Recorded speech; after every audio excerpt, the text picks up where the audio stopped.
Hello near and dear, I wish you all the best. ये आज का articles है 1 अगस्त, 1 अगस्त का आर्टिकल्स है। आज के आर्टिकल्स में देखते हैं कि क्या है नहीं है, लेकिन उससे पहले जरा देखने से पहले एक बार जरा देख लीजिए कि ऊपर आर्टिकल्स है और नीचे आप जाओगे तो 2 पेज में तुमको मिल जाएगा, वर्ड लिस्ट मिल जाएगा, जिसमें फर्स्ट पेज में जो वर्ड लिस्ट होगा, ये फर्स्ट पेज ऊपर में होगा, ये फर्स्ट पेज है। ये फर्स्ट पेज का वर्ड है जो इसी आर्टिकल्स का लिया गया है। और जब सेकेंड पेज पर आओगे तो सेकेंड पेज पर जाओगे देखोगे तो यहाँ पर आपको मिल जाएगा कि दूसरे मतलब न्यूज़पेपर उसी डेट का है, लेकिन और अन्य जगह का है। तो ओवरऑल ये वर्ड लिस्ट है टोटल आपका। जहां जहां आपको परेशानी हो सकता है उसको अपने ध्यान में रखते हुए मैंने लिख दिया है। तो आगे आज देखते हैं कि क्या है इसमें। तो ये आर्टिकल्स है जिसमें towards a new normal on unlock 3। अब क्या स्थिति है जरा देखिए कि अब अनलॉक 3 होने जा रहे हैं। अनलॉक 3 का मतलब कि जो बाद मतलब बंदिशें थी, वह बंदिशें अब तीसरी बार और दायरा बढ़ रहा है। अनलॉक की दायरा बढ़ रहे हैं, तो उसमें क्या क्या होने वाला है, क्या क्या है नहीं है, उन सब बातों को देखते हैं इस आर्टिकल्स में। आगे क्या लिखा गया है कि अनलॉक 3 में क्या क्या छूट मिलना है नहीं मिलना है। तो with A vaccine not at in site. सबसे बड़ी बात कि वैक्सीन वैक्सीन आप लोग सुनते हैं, आखिर वैक्सीन होता क्या है। तो वैक्सीन जिसको आप सुई कहते हो, सुई को उसको संशोधन कर लीजिए और वैक्सीन के बारे में कहा जाता है कि बायोलॉजिकल प्रिपरेशन होता है that improves immunity to a particular disease.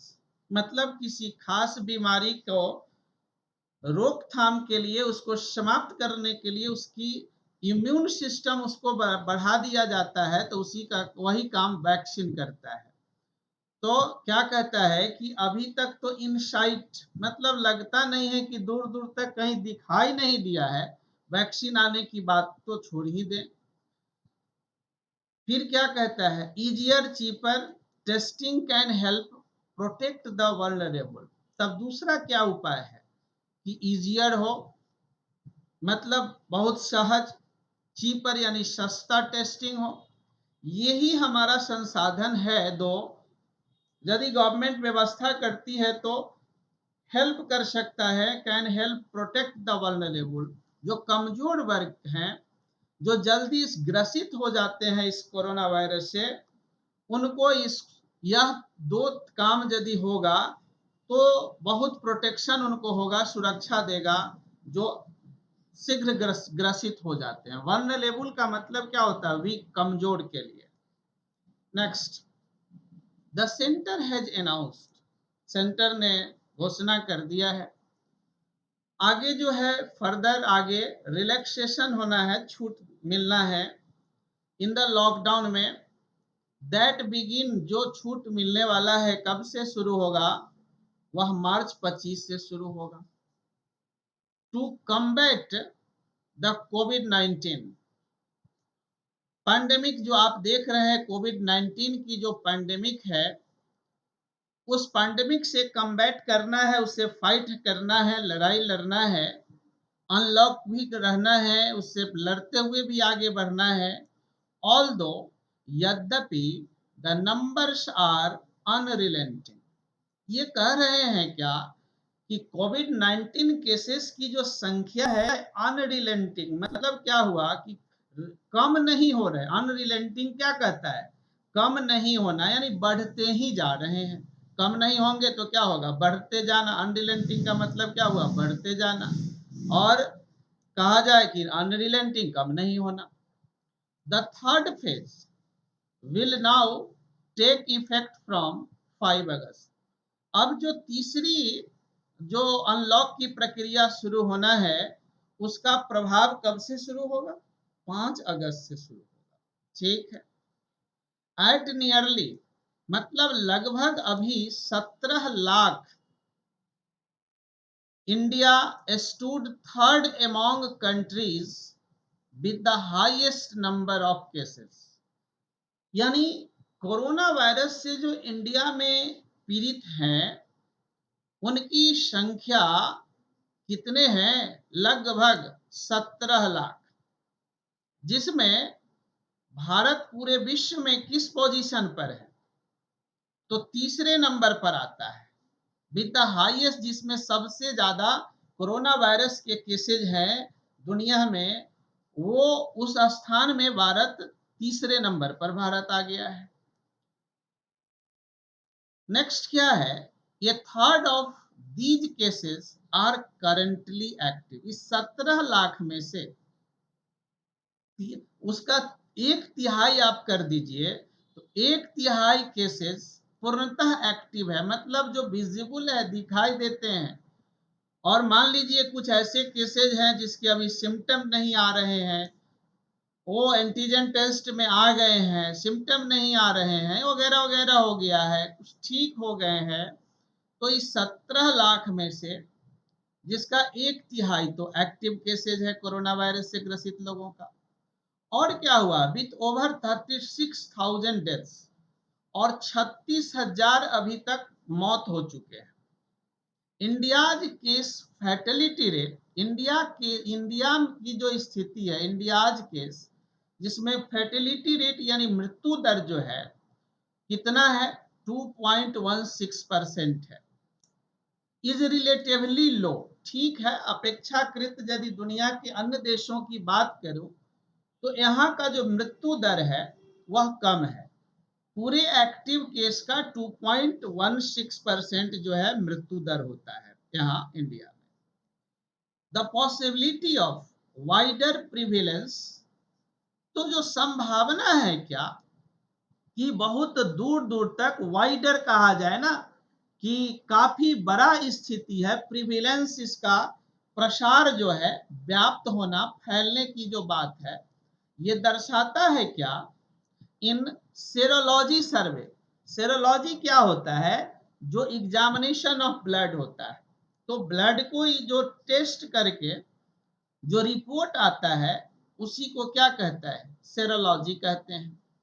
तो उस सर्वे में जो हुआ है दिल्ली में और मुंबई में, वो सजेस्ट क्या करता है, हमें क्या दर्शाता है कि the death rate could be even lower. जितने अभी तक 36,000 मौत हुए हैं, उस 36,000 में से और भी कम मृत्यु हो सकते थे। Lower rate could be even lower than the current estimation. जो अभी आंकड़ा है मृत्यु का, उससे भी कम डेथ हो सकते हैं। The disease spread has been uneven within the country. अब देखिए ना, इस बीमारी का जो फैलाव है वह भी अनइवन है, मतलब एक तरह का नहीं है, अलग अलग तरह का है। मतलब क्या कहा जाए कि कहीं सिम्टम दिखता है, कहीं नहीं दिखता है, कहीं ज्यादा केसेज हैं तो कहीं कम केसेज है, यानी विद इन द कंट्री, देश के अंदर, ये कहना चाहता है। The responses of states and cities have also remained inconsistent. अब इस पर जो रिस्पॉन्स है राज्य का, या राज्य के अंदर आने वाले शहरों का जो प्रतिक्रियाएं हैं, यह भी क्या है कि रिमेंड इनकंसिस्टेंट। कंसिस्टेंट का मतलब निरंतर, और इनकंसिस्टेंट मतलब निरंतरता की कमी। मतलब इस केस को टैकल करने में कि अलग अलग राज्य और राज्य के अंदर आने वाले, है ना, सिटी, एक तरह का निरंतरता नहीं रखा है। कभी ज्यादा एक्टिव होकर के काम किया इसकी रोकथाम के लिए, तो कभी पूरा ढीला ही दे दिया, मतलब उदासीनता का रवैया अपना दिया। यह भी एक कारण बन गया है। एलोंग साथ with the number of cases, जो संख्याएं हैं, इस ग्रसित लोगों का जो संख्याएं हैं, उसमें और क्या बात है? ओवरवर्क्ड हेल्थ केयर प्रोफेशनल, जितने हमारे जो इससे स्वास्थ्य से संबंधित जो लोग काम करते हैं, उनके ऊपर बहुत बड़ा ओवरवर्क है, बहुत बड़ा काम है, प्रोफेशनल। वह क्या एक्सपीरियंसिंग फैटिग, अभी काम करते करते एकदम वो थकान महसूस कर रहे हैं, मतलब अब शक नहीं रहे हैं काम करने में। उसके बाद और क्या बात है, and the public showing impatience, अब लोगों में भी सहनशीलता नहीं रहा, वो भी एकदम अधैर्य हो रहे हैं, अब पूरी अपना पेशेंस खो रहे हैं, पेशेंस ये दर्शा रहे हैं। और क्या किस, और क्या है साथ साथ, विथ रिस्ट्रिक्शंस, जो बंदिशें हैं ये लॉकडाउन का, are also on the rise, अब इस बंदिश को भी मानने को तैयार नहीं है, इसके ऊपर भी लोग पूरा अधैर्य हो रहे हैं।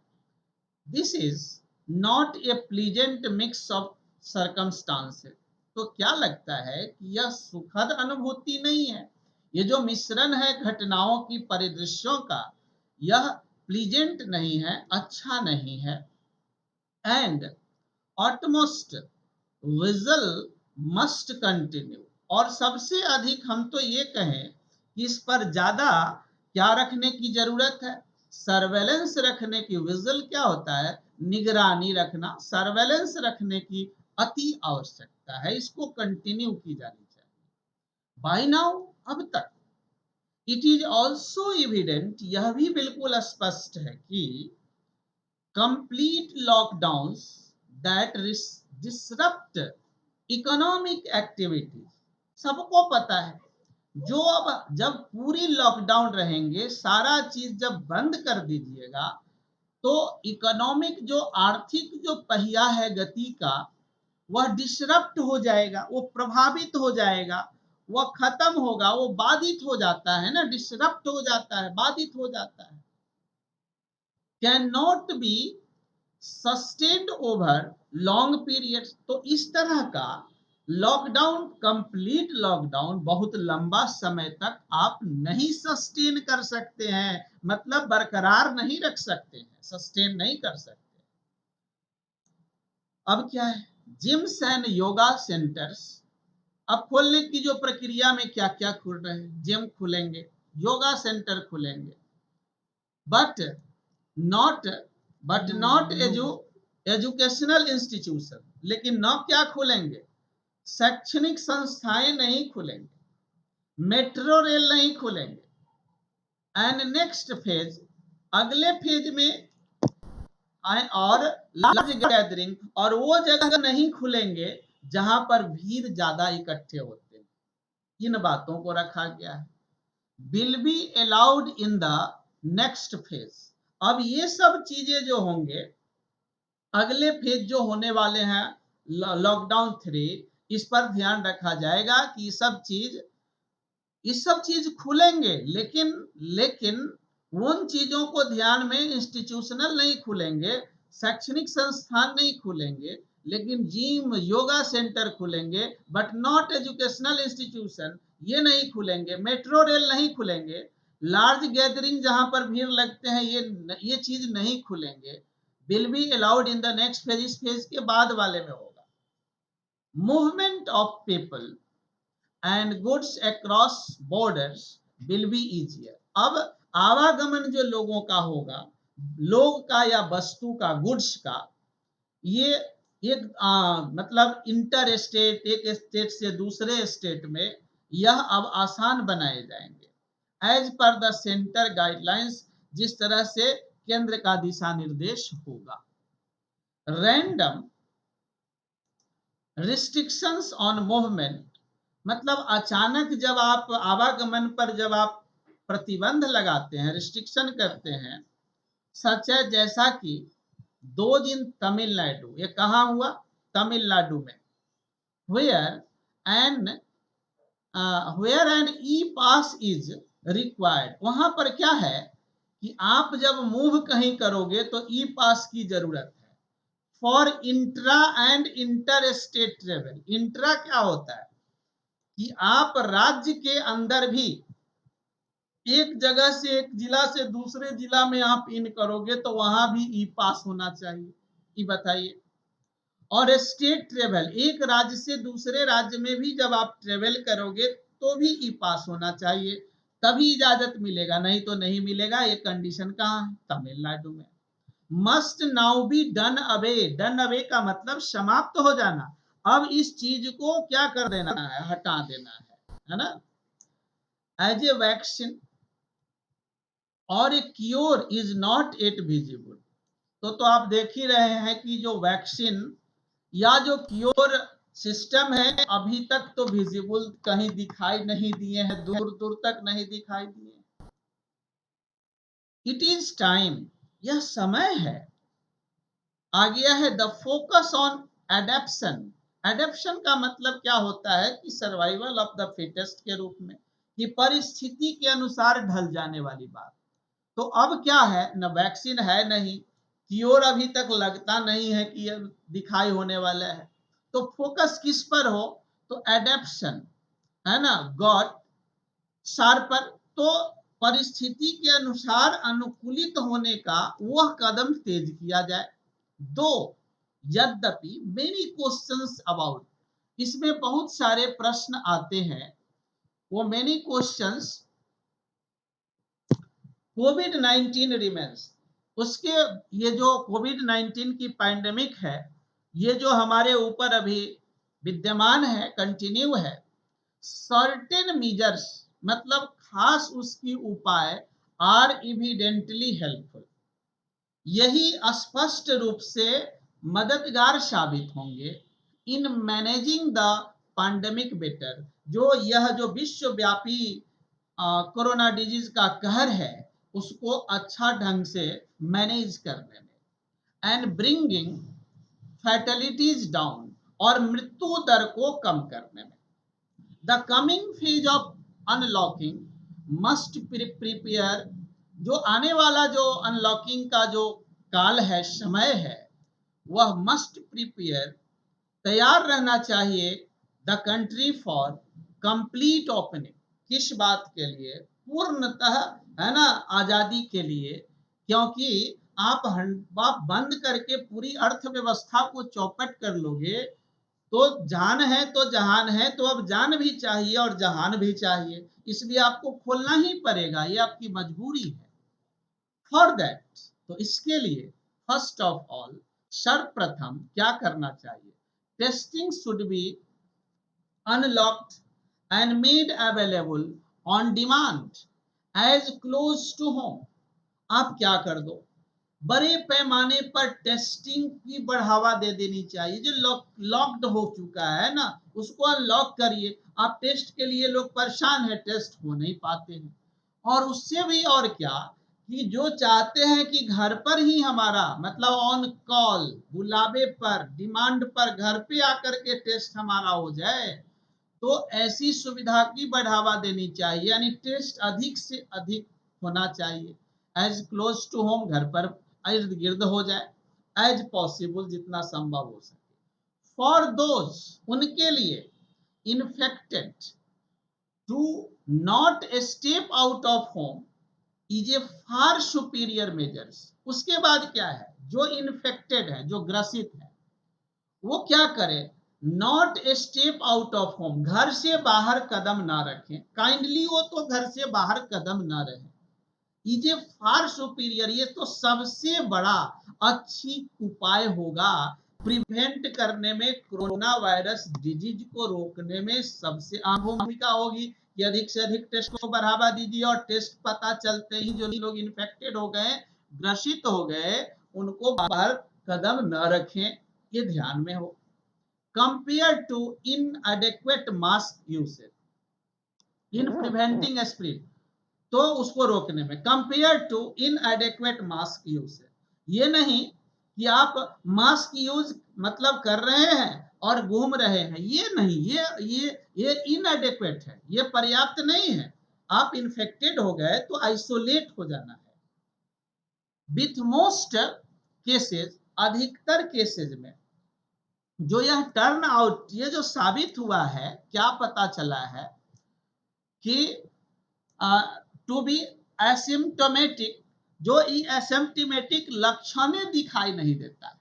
आज बदलता हुआ कोरोना वायरस का रूप है ना, जो काफी बदलता हुआ है, अधिकतर केसों में ये दिखाई नहीं देता है। Wider and cheaper availability of testing, अधिक से अधिक माने वाइडर मतलब बड़े पैमाने पर हो, चीपर यानी सस्ता हो, उपलब्धता अवेबिलिटी ऑफ टेस्टिंग मतलब टेस्ट का, मस्ट बी ये thrust area for the government now, यानी ये कहा जाए कि उस थ्रस्ट एरिया में अधिक से, थ्रस्ट एरिया उसको कहते हैं जो एसेंशियल एरिया है, मुख्य एरिया है, जहां मतलब ज्यादा वल्नरेबिलिटी की संभावना है, वहां अधिक से अधिक और ज्यादा टेस्ट बढ़ा दिया जाए। फिर क्या कहते हैं फर्दर नाउ, इजी आसान, अर्ली डायग्नोसिस, है ना, क्या होगा कि जल्दी जब डायग्नोसिस हो जाएगा ऑफ इन्फेक्शन का, इवन व्हेन एसिम्टोमेटिक, जो स्थिति है कि लक्षण दिखाई नहीं दे रहे हैं, तो ऐसी परिस्थिति में विल गो ए लॉन्ग वे। अब देखिए ए लॉन्ग वे मतलब ये अचीव ग्रेट सक्सेस होगा ना इस बात का, इन कंटेनमेंट, जो आप रोकथाम करने में, कंटेनमेंट करने में एक बहुत बड़ी ग्रेट अचीवमेंट का काम होगा यदि बढ़ा दिया जाए टेस्ट, है ना, बड़े लेवल पर टेस्टिंग शुरू हो जाए तो। द कंसर्न्स जो संबंध रखते हैं regarding increased dependence on rapid antigen test, जो अधिक निर्भरता हो गई है, ये चिंता का विषय है कि dependence on rapid antigen test in some places, कुछ स्थानों पर मस्ट बी एड्रेस्ड, उसको भी अधिक से अधिक एड्रेस किया जाए, सॉर्ट आउट किया जाए, ट्राई टू सॉर्ट आउट, उसकी समाधान हो। सेकेंड, दूसरी क्या है, रियल टाइम, जो सही समय पर इपिडेमियोलॉजिकल डेटा, ये जो डाटा दिया जा रहा है ना महामारी से जो संबंधित हमारा डेटा है, वह डेटा जो है रिवील जो करने में, दिखाने में, वो डाटा उपयुक्त और सटीक मिलना चाहिए, है ना। अनलॉक्ड जो मतलब ग्रसित बहुत ज्यादा है और आप डेटा कम दे रहे हैं, मर गए ज्यादा आप डेटा कम, ये सब छुपाना नहीं चाहिए। सरकार को ये सब बिल्कुल पारदर्शी रखना चाहिए कि किस क्षेत्र में कहां पर, है ना, कितना डिजीज है, ताकि अगल बगल वाले वो सतर्क हो जाए ना, इसको गौन नहीं रखना चाहिए। Just as weather data is freely available, आप देखिए आप मौसम का डेटा ऐसे ही उपलब्ध करा देते हो, आज इतना बारिश होने वाले हैं, नॉर्थ साउथ में चलने वाला वर्षा है, आने वाले 24 घंटा में ये होगा, तो जब वेदर का इतना मतलब साफ साफ आप देते हो डेटा, तो इसका भी तो महामारी का डेटा साफ साफ दीजिए, इसको छुपाइए नहीं, इसको झूठ नहीं बोलिए। And allows for cropping practice readjustment, अब वहां पर क्रॉप करने की बात क्या हो जाती है, वो काटने छाटने वाला बात है ना, तो वो रीएडजस्टमेंट करके डिसएग्रीगेट, एग्रीगेट का मतलब सहमत होने की बात होती है, तो डिसएग्रीगेट कर देते हैं, इसका मतलब क्या हो जाता है कि असहमति जता देते हैं, अपनी सहमति नहीं देते हैं।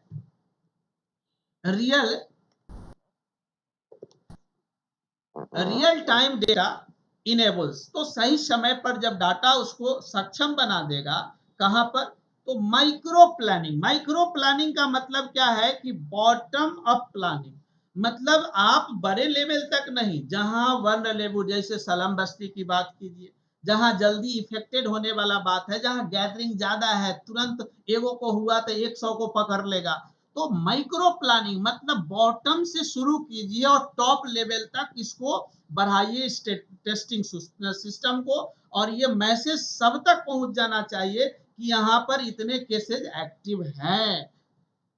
एंड लोकलाइज्ड बिहेवियर रिस्पॉन्सिव, और उसको आम लोगों तक, है ना, उस मैसेज को कन्वे कीजिए और उसका रिस्पॉन्स लीजिए। इस तरह से जो तो प्रोक्लिविटी करेंगे, ये रुझान जो होगा, टेंडेंसी होगा, सोन बाय सम स्टेट्स, जो कुछ स्टेट्स के द्वारा दर्शाए जाते हैं, and cities to conceal data, कुछ स्टेट और कुछ सिटी क्या करते हैं, डेटे को छुपा लेता है, गलत डाटा प्रस्तुत कर देता है, तो अपने आप में वो क्या कर रहे हैं, उसको कोरोना वायरस की लड़ाई में जो योद्धा नहीं बन रहे हो, तो डिफीट पहले ही आप हार रहे हैं। इवन ऑफिशियल डेथ, जो आप सरकारी आंकड़ा जो है मरने का, काउंट्स जो किया जा करते हैं do not match with the numbers available with other sources. अन्य अन्य स्रोत से जो डेटा उपलब्ध आता है, जो हमारा सोशल मीडिया है, अन्य तरह का जो साधन है, उससे जो मौत के आंकड़ा आते हैं और सरकारी आंकड़ा जो मिल रहा है, दोनों टैली नहीं करता है। इसका मतलब है कि कहीं ना कहीं गड़बड़ कर रही है सरकार। देयर मस्ट बी एफर्ट्स, ये प्रयास अवश्य होनी चाहिए टू हार्वेस्ट एक्यूरेट, यानी कलेक्ट करना सही डेटा को, and with ease of availability, और आसान होना चाहिए हर जगह इस डेटा को उपलब्धता का। इस तरह से जब नॉर्मलसी करेंगे सामान्य होगा। हालांकि एल्बिट का मतलब क्या होता है, कंजंक्शन है। हालांकि ये new one could be reached faster with the right efforts। तो इन सब का जो सबसे अच्छा तरीका है कि यही एक तरीका है कि आप जल्दी से और सही समय पर आपका एफर्ट्स काम आएगा। तो आगे यहाँ देखिए, ये वर्ड लिस्ट है। जो वैक्सीन है, वैक्सीन के बारे में, जिसको आप सुई सुई कहते हैं, वो सुई होता क्या है, तो जो बीमारी है उस बीमारी को जो बचाने के लिए क्या किया जाता है, उस तरह का इम्यून डेवलप कर दिया जाता है, तो वो बीमारी खत्म हो जाता है। इसी को कहते हैं वैक्सीन कहते हैं। वल्नरेबल का मतलब क्या होता है, वीक होता है, कमजोर होता है। कम्बैट का मतलब फाइट होता है, लड़ाई लड़ना होता है। अनरिलेंटिंग मतलब कम नहीं होना, बढ़ते जाना। उसके बाद प्रिविलेंस प्रसार, किसी खास समय तक जो होता है। सेरोलॉजी क्या है, एग्जामिनेशन ऑफ ब्लड होता है। फैटिक टायर्डनेस, थकावट। विजल सर्वेलेंस, निगरानी। सस्टेन कंटिन्यू बरकरार रखना। बाय नाउ अब तक। मेजर स्टेप उपाय। ब्रिंग डाउन रिड्यूस कम होना। डिसरप्ट बाधित करना। इंट्रा ट्रेवल मतलब राज्य के अंदर जो एक जगह से दूसरे जगह पर मूव करना, उसी को इंट्रा ट्रेवल कहते हैं। डू अवे विथ समाप्त करना, हटाना। टर्न आउट इमर्ज साबित करना। स्टेप आउट बाहर कदम रखना। एसिम्प्टोमेटिक लक्षण दिखाई नहीं देना। थ्रस्ट एरिया एसेंशियल एरिया, मुख्य area. Go a long way achieve great success. Containment नियंत्रण, रोकथाम, कंट्रोल। एड्रेस टैकल या try to sort out. Micro planning bottom up planning, नीचे स्तर का योजना बनाइए, नहीं कहें जहां स्लम बस्ती से शुरू कीजिए और आगे बढ़िए। प्रोक्लिविटी टेंडेंसी, रुझान, प्रवृत्ति। अब ये देखिए पेज नंबर 2 है, वो अगले उसी डेट का है लेकिन अन्य जगह से लिया गया है, हिंदू का ही है। तो एल्बिट या यद्यपि, इंसर्जेंट विद्रोही को कहते हैं, बागी को कहते हैं। रेस्पाइट ये क्या होता है, राहत कर विराम होता है, शॉर्ट रेस्ट कहते हैं। ट्रूस युद्ध विराम, संधि, ये भी एक एडिटोरियल नेक्स्ट का ही है। सेसेशन समाप्ति, विराम। बैक ऑफ पीछे हटना। इन फाइटिंग आपसी मतभेद, इन फाइटिंग आपसी मतभेद। ऑनस रिस्पॉन्सिबिलिटी दायित्व। पुल आउट हटाना, हटना नहीं हटाना कर लीजिएगा।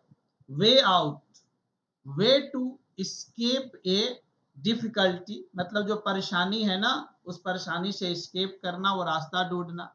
insist on it means demand something, किस चीज को आप डिमांड करते हैं और उसको आप रिफ्यूज करते हैं, कोई मानने से इनकार करता है, तो उसी को बात के लिए यहाँ पर होता है, इंसिस्ट करते हैं आप। बिसीच निवेदन करना। एस्पर्शन कलंक, दोषारोपण। और इम्प्रेशरियो व्यवस्था करने वाला, संयोजक आप कह सकते हैं। और इपीडियोमोलॉजिकल महामारी विज्ञान को कहते हैं। Thanks for watching.